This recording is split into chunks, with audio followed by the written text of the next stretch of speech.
Compute each sum or difference. So the word sum means the result of addition, which I see in example A, and the word difference means the result of subtraction, which I see in the other two examples.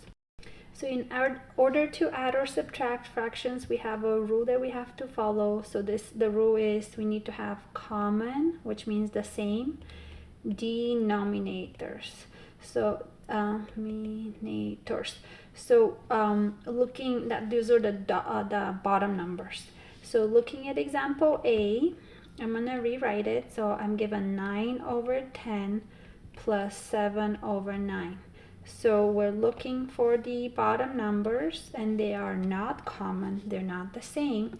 So we need to change that by using the equivalent method of changing the fractions. Now we also want to find the least common denominator. So the least is the one that comes first. So if I do a pattern for each, and these are the multiples of each number, I'm going to go all the way to 90. So I know that 9 will have a 90 a little bit further, but it will have a 90 in the pattern, and that will be the first number that shows up. Again, the part of 9 is 9, 18, and then 9 again, or you can say 9 times 1, 9 times 2, 9 times 3 is 27, and on. So the least common denominator for example A will be 90. So we want to change each fraction. So I'm going to do it on the side. So 9 over 10. So I'm going to multiply by 9.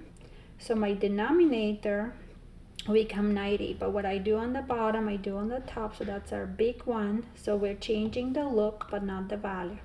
So on the top, we have 81 over 90. Now we want to change the second fraction as well. So we have 7 over 9.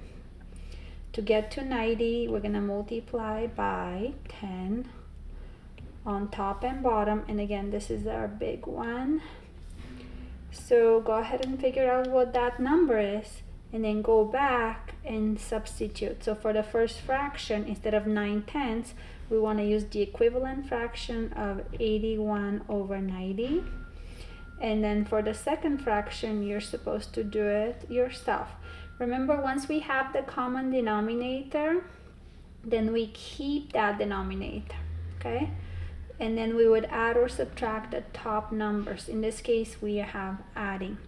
Now finally, whatever you get here, what you want to do is check if you need to reduce that fraction. So try B and C on your own.